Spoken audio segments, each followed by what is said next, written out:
Ассалайкум сағылы сәржелеріма сәфірде қабірлер вақыты студияда Лилия Виджат-Челыша бүгін программымызда. 30 йылы хорлану. Он меня вытолкнул. Сказал, здесь своего ничего нет, убирайся. Зуя Сакинаны ось евінден ағасы қовды, кім ярдым әтер. Да, вот это дом.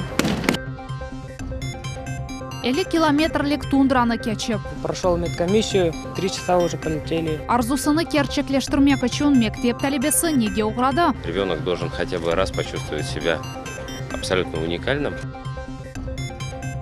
Қара деңіз айретлетмеге девам әте. В районе Балаклавы также были замечены некоторые аномальные магнитные аномалии. Қырымда қадими Рома тапылды.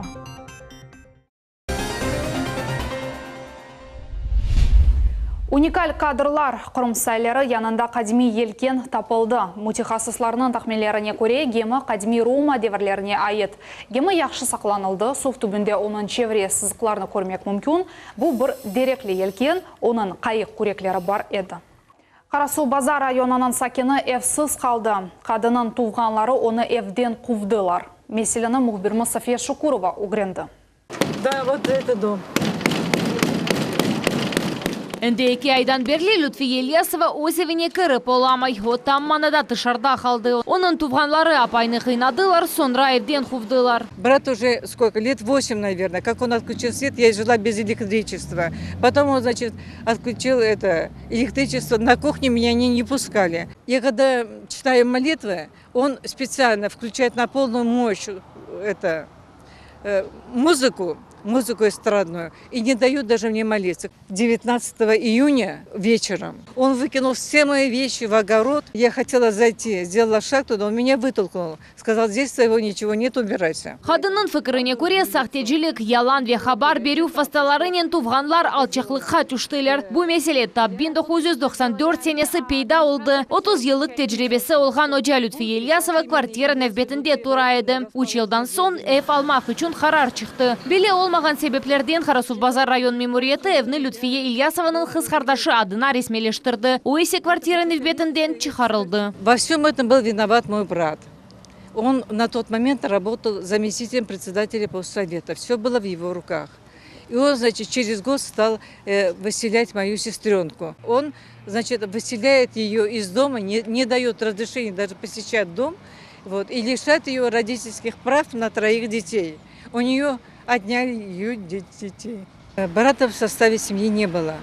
Он никакого отношения к этому дому не имеет. Лютфия Ильясованың туғанлары япқан иш Зуя қасабаның эпісі сәкенлеріні шашыртты. Олар айталар ки нефахажи 20 ел девамында оғлан қардашы қылынғанына dayanды. Оның сөзлеріне көре оны бір хачкере ұрдылар ве евден қувдылар. Все люди знают, как она бедная страдает, вот, как она мучается.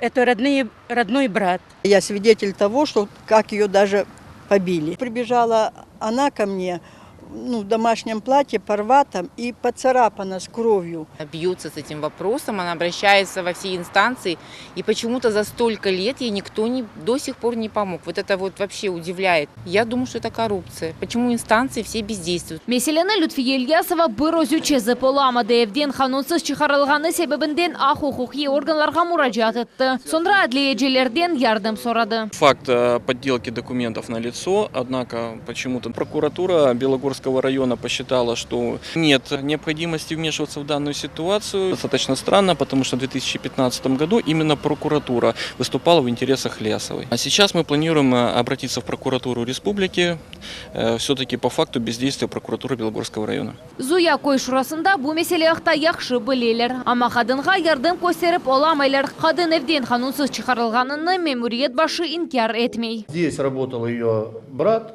заместитель. Был у меня Аметов Вадим Ваитович, пришел с просьбой, что прописано много там людей у них, и в связи с тем, что матери не получается субсидия, потому что прописаны, надо перепрописать их. И они перепрописались. Лютфия Ильясованың сөзлеріне көре құқуқи органларға мұражатлар бір нәтижелер бермей, яшамақ үшін оның ері жоқ. Ән яқын инсанлары, туғанлар қиянетлік япқан сон кимден ярдым беклемек мүмкін ажиба? Бұл суал ачық қала. София Шукурова, Аким Бекиров, Миллет телеканалы. Кенеде сынырда наркотиклер Украина сакина Қырымға марихуана кетірмеге тұрышты бұақта сыныржылар идаресінің матбуат қызметі хабаратты. Оларының малыматына көре наркотиклерні Toyota арабасында Джанкой кечуф ноқтасындан Краматорск шайырының сакина алып кірмеге тұрышты. О анлаты ки марихуананы өзі үшін 200 гривнаға интернет вастасы еле сатын алған. Выявленный запрещенный груз изъят установленным порядком и передан в экспертно-криминалистический центр. По результатам исследования выяснилось, что представленное вещество является каннабисом. В настоящее время гражданин Украины передан в правоохранительные органы, где решается вопрос о возбуждении в отношении него уголовного дела по признакам состава преступления, предусмотренного частью 1 статьи 229 прим. 1 Уголовного кодекса Российской Федерации «Контрабанда наркотических средств». Полис хадимлері наркотик өсімліклеріні қанунсыз шекілде асыравыны белгіледілер. Еді Құю районының сакенінде полис хадимлері кенттір ошаған өсімлікні таптылар. Экспертизаның екініне көре анық олған чалылар наркотик өсімліклері олалар. Қайт етмек керек ки бұл наркоагроном кенттір яқшы өсмесі үшін эпысы шариатлері яратты. Пайтақта соқақ фенерлері ерлештірілуі девам етмекте ішлер геже күнду салып барала. Бұақта бүгін муниципаль бюджет муайсысын модері Николай Коновалов хабаратты. Онлар же елар девамында қаранлық олған ерлерде жынды иш алып барыла. Яқында Ялтинска соқағында ішлер бітті. Бұл район тақменен 30 ел ярылықланмай еді. Объекте 2 километр магистраль тель монтаж етілді вейтмыш 5 фене ерлештірілді. С 90-х годов наружное освещение здесь было разграблено. Мы работаем по утвержденному плану. План утвержден администрацией города Симферополя. Все работы будут завершены спусконаладочным этапом 10 числа текущего месяца. Қырым көпірінде ел нақлия қазасы адам зарарланды. Ішкі ішлер назырлігінің евелки малыматларына көре енгіл арабаның айдавжысы ел ішлеріні бежерген ве четел тұрған автоцистернаны. Екі елақтан бірісінде әрекет тоқтатылды. Ел нақлия қазаның себеплері белгілене.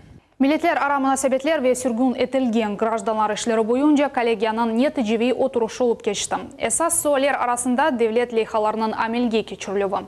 Құрушу фиштаракчылары Девлет милитлер ара комитетіне бақан структур бөліклерінің реберлері бежірілген иш ве ярым ел девамында масраф етілген паралар ақта эсабат берділер. Умумен Қырым Жұмхуриятында 2018 сене Ишсимаи медени сайынке шафына реабилитирленген халқлар сайысындан гражданлар абаданлаштырылуына ве милитлер ара муаббетлік темен етілуіне 3 миллиард рубледен зеде параны масраф етмеге планлаштырылды. 5-ші қысымға енді малия айрылды ве масраф етілді. Еді ай ішінде Қырым бюджеті 20,5 миллиард рублеге арты. Бұл шақси келерлер. Бұл ақта Қырым малия назыры Ирина Кивико хабаратты. 2015 сенеге бақанда бұл 75%. Бюджет масрафының бұйы қысмы Ишсимаи саға елланыла. 79 миллиардов, 36,2 миллиарда – это социальная сфера. То есть от общей суммы расходов это почти 46%. У нас, то есть можно наш бюджет назвать социальным, что все-таки очень много средств у нас тратится на социальные выплаты и социальные расходы. Вот мы видим, что образование 14,5 миллиардов из общей суммы 79,2 составила. Социальная политика составила 13,6 миллиардов. Опять же, повторюсь, от 79,2 миллиардов расходов, то есть очень большой, да, в проценте от общей суммы. Қырымнан баш малиеже хабар етті ки федераль мақсылы программанын амелге кечірілвіне бюджеттен масрафлары арты кечкен сенеге бақанда буаманаман уч кереге. Уже у нас за 7 месяцев потрачено и закрыто актами выполненных работ где-то выплачены авансы на общую сумму 28,4 миллиарда. По сравнению с предыдущим годом это выше в 2,7 раза, потому что в прошлом году цифра составляла 10,3 миллиарда. Поэтому мы видим, что успешно реализуется наша федеральная целевая программа, если смотреть на расходование бюджетных средств и на те стройки, которые развернулись. Все мы ездим по Крыму и видим, как активно идет строительство. Сувда ола білген төлікілі аллардан насыл етіп құртарылмақ. Чөке атқан инсанға ярдым етмек үшін не yapmalı? Бұны баларға Варяг адлы Арби Ватан перверлік клубының инструкторалары үгреттілер. Солнечный адлы бала лагерінде президент тарафından берілген грантлар программасы бойынша тасыл сменаның қапылуы олып кечті. течение смены инструктора «Восвод» и инструктора «Варяга» принимали участие по морской подготовке детишек. В плане подготовки было спасательное дело, бросание спасательного круга, конца Александрова, освобождение от приемов тонущего, буксировка тонущего на воде. Варяг клубынан яш куртарыcылары лагерінің тәлебелері субет еттілер. Клубның курсантлары февкуледе вакаларында ұзын насыл алып бармақ кергенлігіні анлатылар. Махсус білгілерге угреттілер бе өз тәжірибесінен пайлаштылар. Нам проводили инструктаж по водному спасательному своду. Нам рассказывали, как одевать правильные жилеты, как правильно кидать круг. Также у нас были разные конкурсы. Қырымға Керич паромындан юк машиналары қатнав схемасы сәделештірілді. Әнді юк машиналар ресмелештірілуі Краснодар живарында Кавказ уч мейданында кешірмек мүмкін олачақ. Бұ чаре вақытны қысқартмаға ве бұ ішні енгілештірмеге имкан бережек. Шымдық вақытта кешінің кешіру имканы бір күнде 2,5 бинден зеде юк машиналарына ташымаға имкан бере. Қырым Жұмхуретінде Русия февкуледе вазиет қызметі учув тәркебінің оқулары башланды. Азырлар севесіні юкселтмек үшін ярымадаға Русияның эпосы кошыларынден февкуледе муэссеселерінің қадимлері етіп келділер. Қырым құртарыcылары да фаал шекілде іштірак еттейлер. Джима тедбірлерінің бұрынжы күні Қара Денис акваториясында кешірілген идманлардан башланды.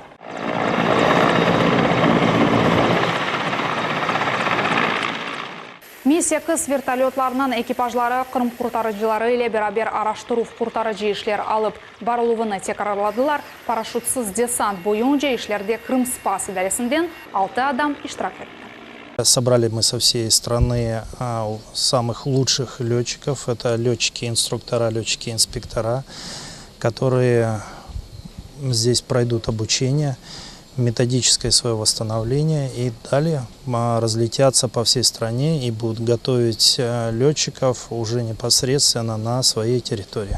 Бүгін Ахмежитте истисал зарарлануы олған 6 гражданға яна автомобильлерінің анықталары берілді. Оксана Ишсимаи Сигорта фонды тәшкіл етті. Фондом социального страхования выделяется в бюджет. Вот в этом году у нас заложен 31 миллион. И в рамках программы реабилитации мы осуществляем обеспечение пострадавших на производство вообще широким спектром технических средств реабилитации. Она действует сроком 1 год. Если по медицинским показаниям ему рекомендуется автомобиль, он приходит в фонд социального страхования, подает заявление, и мы в течение года обеспечиваем его автомобилем. Эпосы автомобильлер келештірілген газ ве тормоз педаллері вазифесінің мұнда дюмен янында бір рычаг бежере. Бұл имканлары сынырлы олған инсан енгілік или нақлие вастасыны идаре етмесі үшін япылған. Усин Ниязовға машина алмақ үшін имканы яқында берілді. Я 2 ночи не спал. При Украине я заявление писал раз 5-6. И все в угол, знаете, куда-нибудь. 50 километр арзуны керчеклештірмек үшін, Ямалдан мектеп тәлебесі артыкке етмек үшін тундраны кешті. Шымды яш спортшы бала Куваншы территориясында ве әнді өз тәсюратлары ile пайлаша. Султан Истакаева девам еті. 12-нче тақым полевой адлы лагерь Куванчлы ве Эйджанлы артыклилер шеңве самими етекчілерінен бұрынжы ойынны огренелер. Балалар артык яшайышына қошылмаға тырышалар, әнді бұрынжы речевка изберленді. Наш любимый артык! Полевой наш артык! Не забудем вовек!